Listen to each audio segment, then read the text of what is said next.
जहां Bangladesh cricket board 2026 टी20 world cup में भारत में होने वाले अपने मैच को श्रीलंका में कराने की मांग कर सकता है। इसके लिए बोर्ड इंटरनेशनल क्रिकेट काउंसिल को लेटर लिखने की तैयारी में है। ये फैसला बांग्लादेशी क्रिकेटर मुस्तफिजुर रहमान को आईपीएल 2026 से बाहर किए जाने के बाद लिया गया है। टी20 वर्ल्ड कप 7 फरवरी से भारत और श्रीलंका में खेला जाना है। बांग्लादेश को ग्रुप स्टेज के अपने सभी 4 मुकाबले भारत में ही खेलने हैं।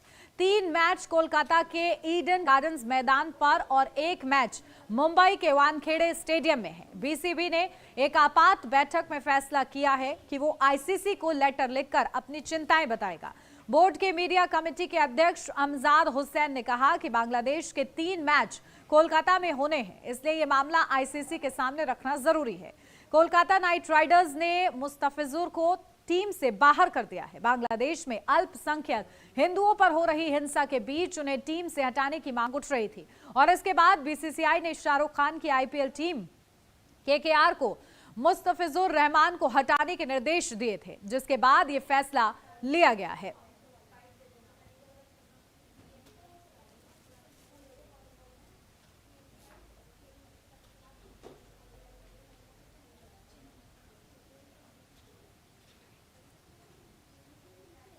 तो चलिए इस पर जानकारी लेते हैं, क्योंकि सियासत भी हो रही है इसको लेकर, धर्म का एंगल भी सामने आ रहा है। इस पर हमारे साथ जुड़ गए हैं मजहर अली खान, वरिष्ठ पत्रकार हैं बांग्लादेश से, वो हमारे साथ जुड़ गए हैं। अजय शर्मा, वरिष्ठ पत्रकार भारत से, हमारे साथ जुड़ गए हैं। दोनों का ही बहुत स्वागत है। और शुरुआत सबसे पहले अजय शर्मा जी आपके साथ करती हूँ, क्योंकि देखिए भारत के अंदर जिस तरीके से विरोध के स्वर उठे कि आखिर केकेआर ने कैसे बांग्लादेशी खिलाड़ी को खरीद लिया, और उसके बाद जो अब स्थिति बनती है, हालांकि अब इस फैसले को वापस कर दिया गया, रिलीज कर दिया गया इस खिलाड़ी को, लेकिन आखिर क्या इसमें जो धार्मिक एंगल दिया जा रहा था, विरोध जो हो रहा था, उसकी वजह सटीक थी, और अब आगे क्या होगा? देखिए, इससे कुछ मैसेजेस जाते हैं जी कि दक्षिण एशिया के खेलों के ऊपर राजनीति बहुत ज्यादा हावी है और एक अलग तरह की एक नैरेटिव सेट होने की राजनीति भी अब चल पड़ी है, जो पिछले 5 से 10 साल के अंदर हमने देखी है। तो ये पूरा एंगल सिर्फ ये वही है, और यानी कि अब राजनीति के मैदान में अब खेल के मैदान आ गए, खिलाड़ी आ गए, वो इसे छूते नहीं है, चाहे पाकिस्तान की बात हो या फिर जो है बांग्लादेश की बात हो या दक्षिण एशिया की। अब रही बात रहमान की, रहमान को लेकर जो एक ग्राउंड बना कि बांग्लादेश में जिस तरीके से अल्पसंख्यकों को टारगेट किया जा रहा था, हिंदुओं के साथ दुर्व्यवहार हो रहा था, वो हुआ। लेकिन इसमें सवाल यहाँ पर बहुत सारे हैं जो हमारे जैसे पत्रकारों के लिए एक क्वेश्चंस हैं और जिसका जवाब हम ढूंढ रहे हैं। क्या इसकी जड़ में पश्चिम बंगाल का चुनाव है क्या? मैं ऐसा इसलिए कह रहा हूँ क्योंकि रहमान जो है तब भी खेले थे जब भारत का युद्ध चल रहा था पाकिस्तान के साथ पिछले साल, और उस वक्त तो उनको लेकर आए थे सौरव गांगुली। इस बार उनको चुना केकेआर ने, जिसके मुखिया जो है शाहरुख खान है, और शाहरुख खान को टारगेट किया कुछ भारत के धर्मगुरुओं ने, इवन संगीत सोम ने भी टारगेट किया, तो जिन्होंने मुद्दा उठाया ये तो। लेकिन सवाल यहाँ पर यह है बहुत सबसे बड़ा, वो ये है कि रहमान की बोली लगी कैसे, वो उस लिस्ट में शामिल हुए कैसे कि केकेआर या कोई भी फ्रेंचाइजी कंपनी या क्रिकेट आईपीएल में उसको खरीद सकता है। वो कैसे आया? क्योंकि पाकिस्तान के प्लेयर्स पे तो बोली नहीं लगती है, तो बांग्लादेश के इस प्लेयर पे क्यों लगी? और पिछले साल कैसे खरीदा गया जबकि भारत का पाकिस्तान का युद्ध चल रहा था? तो इसको खरीदता कौन है? परमिशन कौन देता है कि इन प्लेयर्स में बोली लग सकती है? वो देता है बीसीसीआई। तो अगर ये प्लेयर वहां नहीं होता तो बोली नहीं लगती। तो सवाल बहुत वही है, सीधा सीधा है।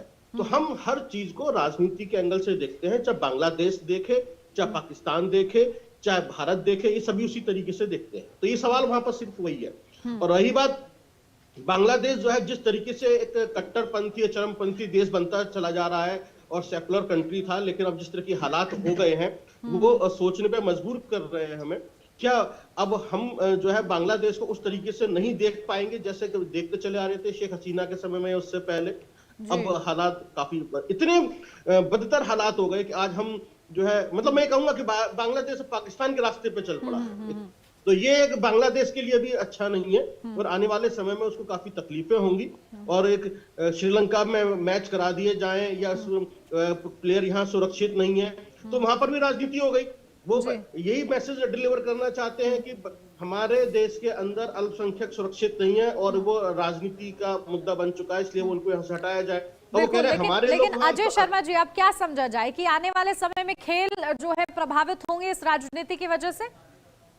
नहीं, वो तो शुरू से खेल प्रभावित होते चले आ रहे हैं। और जैसे हमने पाकिस्तान का जिक्र किया, पहले भी कई बार कोशिशें की गई, चाहे हमारे कितने भी रिश्ते खराब रहे पाकिस्तान के साथ में, लेकिन हम क्रिकेट खेलते थे, हम और भी गेम्स में पार्टिसिपेट करते थे।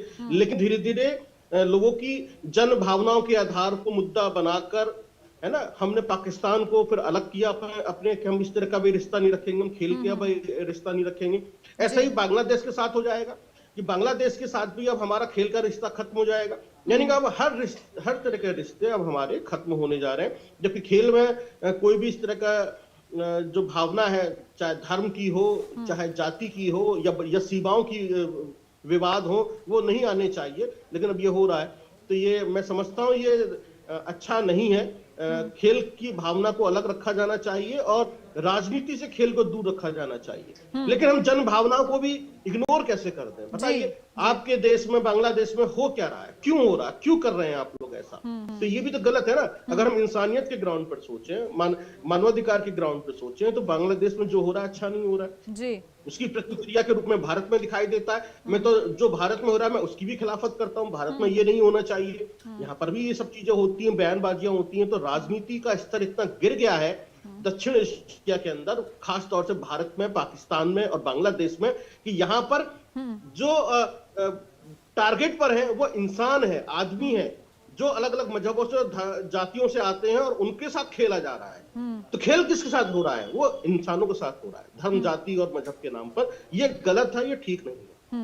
बिल्कुल। और देखिए, इस बात से इनकार नहीं किया जा सकता कि खेल में भी जज्बात शामिल रहते हैं, तभी इस तरीके का समर्थन खिलाड़ियों को मिलता है और इतना जोश, इतना उत्साह हम लोग देखते हैं। ऐसे में जब जन भावनाएं आहत होती हैं तो ऐसे रिएक्शंस आने अब लाजमी हो गए हैं। पाकिस्तान के साथ भी कुछ ऐसा ही हुआ था। ये कहा जा रहा था कि एकदम बॉयकॉट किया जाना चाहिए उनकी टीम्स को, लेकिन तब भी बीसीसीआई ने यह फैसला नहीं लिया था। लेकिन अब जिस तरीके से विरोध के स्वर बांग्लादेशी खिलाड़ी के प्रति आए, तब ये निर्देश दिए गए केकेआर को कि इस खिलाड़ी को रिलीज किया जाए।